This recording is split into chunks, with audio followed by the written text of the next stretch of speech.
Hi, welcome back to SouFLoTV again, everybody. It is your host with the most, keeping you up to date with what is going on with the United States of America immigration as Donald Trump has taken office and Tom Homan is at the head of the helm and things are going down.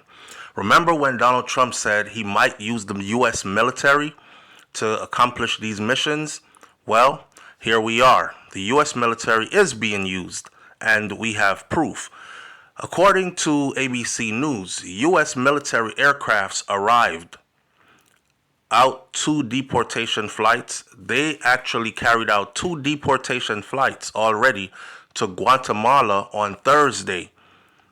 During the evening, at about the same time, the first group of troops arrived at the southern border as part of Donald Trump's administration's use of military troops to help customs and border protection personnel. Now, a lot of people are saying, why didn't they do that under the Biden administration? Why didn't they use the military to help? The Biden administration was complaining that they needed help at the border, and since they weren't getting approved for those helps, they just let the border stay open and all these people come into the country.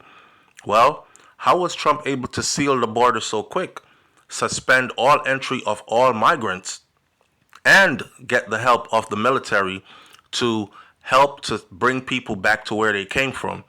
Answer that in the comment section while I get into some more of this information.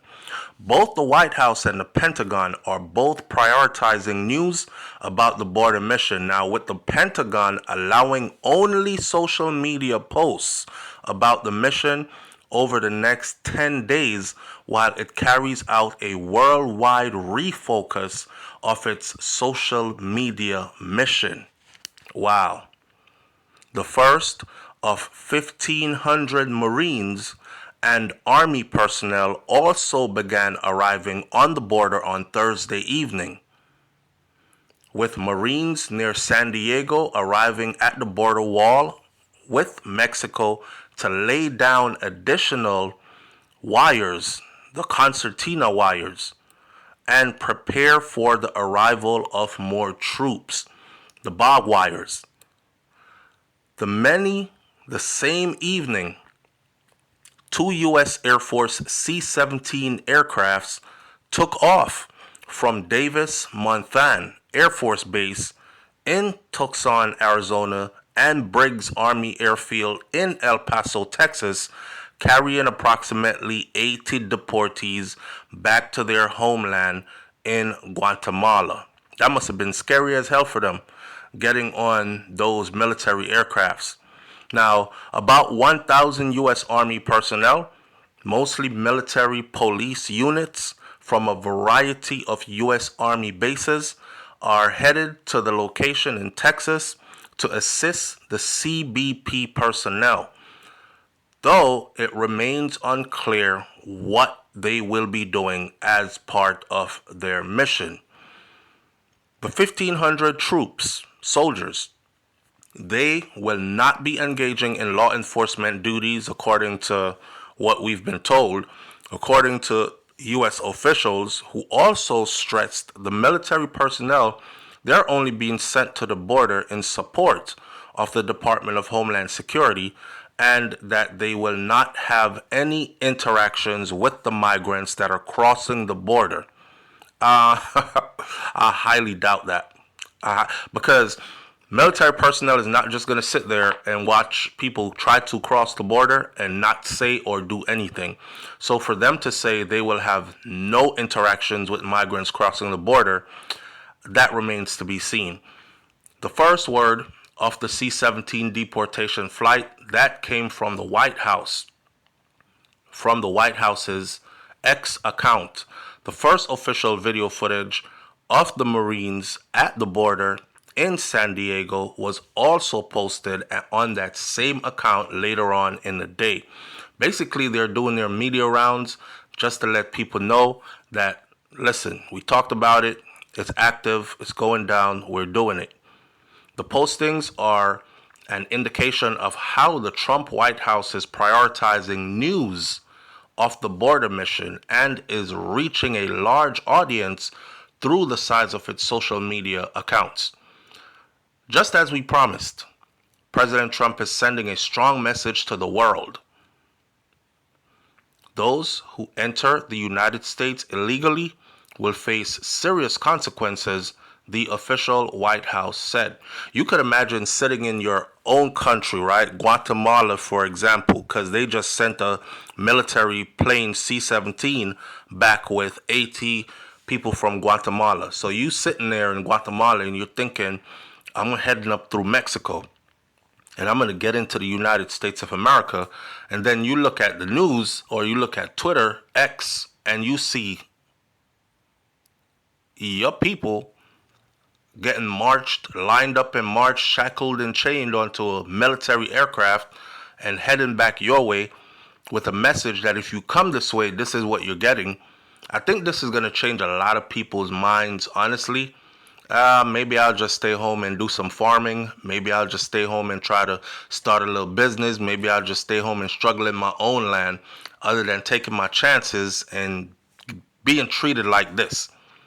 Late on Friday, Joe Casper, the Defense Department Chief of Staff, issued a memo that the Defense Department was suspending all of its social media postings worldwide for 10 days to refocus the department's attention on Trump's key mission of keeping America safe, fielding the most lethal force on the planet, and fighting and winning wars. So even the media, the Chief of Staff issued a memo that the Defense Department wasn't putting any other news out, fine-tuning their social media posts worldwide for 10 days straight to refocus the department's attention on Donald Trump's key mission of keeping America safe, meaning we should be getting a lot of posts about people getting deported, about ICE in different cities and states rounding up people and sending them away.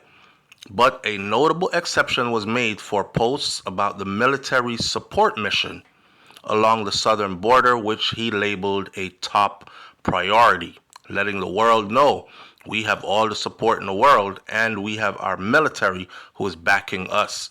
And notably means that the only Defense Department social media posts for the next 10 days will be about operating along the border. The arrival of that C-17 flight in Guatemala were open to the local press, which captured video and stills of the 160 deportees who were getting off the huge military transport. They used 2 aircrafts, 80 individuals apiece. They both landed. 160 individuals deported at the same time. And they made sure that news media was on the other side to capture them as they were being deported. They had one guy on a plane. They asked him as he was getting off the plane, would you recommend this for anybody? And he was like, no, I don't recommend this. I don't recommend you going there. Stay where you're at. Exactly the message that the Trump administration is trying to send. They're trying to deter others from trying to come in. There are no further deportation flights that are scheduled yet, said the U.S. official, who noted that the pace of the flights depend on a variety of factors, namely State Department being able to get diplomatic acceptance by the country that will be receiving back its nationals. Listen, if these countries refuse to take back their nationals, then there will be high tariffs and there will be consequences, immediate consequences. Typically, Department of Homeland Security uses contracted civilian aircrafts to undertake a deportation or removal flight to the deportees' home countries. So, of course, people are wondering, well, why are they using military aircrafts then? A spokesman for U.S. Transportation Command told ABC News that the 2 deportation flights were the first time that U.S. Transcom aircraft had been used for such a mission since the military command was established in 1982. The command's historian could not say with confidence whether the Defense Department may have carried out such missions prior to that day.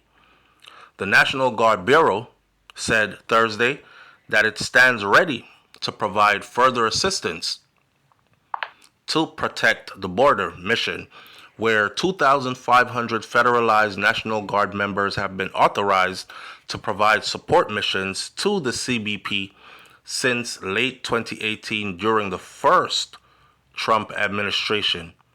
U.S. defense officials said on Wednesday that they expected there would be additional requests for troops along the border. This is just the start of it. This is just the start. This is the initial steps. And of course, they're going to be ramping this up. And we are anticipating many further missions. Rapid deployment. Remember, you are promised the biggest deportation event the United States of America has ever seen.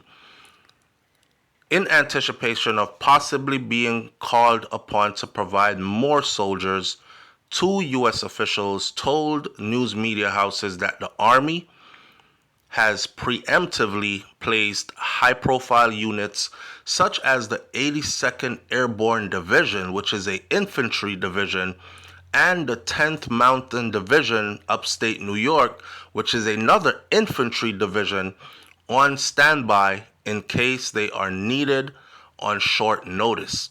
However, U.S. officials have said that there is no current planning for a near-term expansion of the border mission, as the focus remains on ensuring that the 1,500 troops that are being sent to the border are fully operational first. Look forward to seeing more military power being used in this deportation process. So before, it was just ICE working, trying to get people out of the U.S. Now, in many cases, you have local authorities, you have ICE agents, you have also now the U.S. military being involved. Leave your comments in the comments section below. Tell me what you think about this one. If you were on the other side trying to get in and you saw this, would it not deter you, or would you still try to make it in? I'll catch you on the next video. It's SouFLoTV. I'm out. Peace.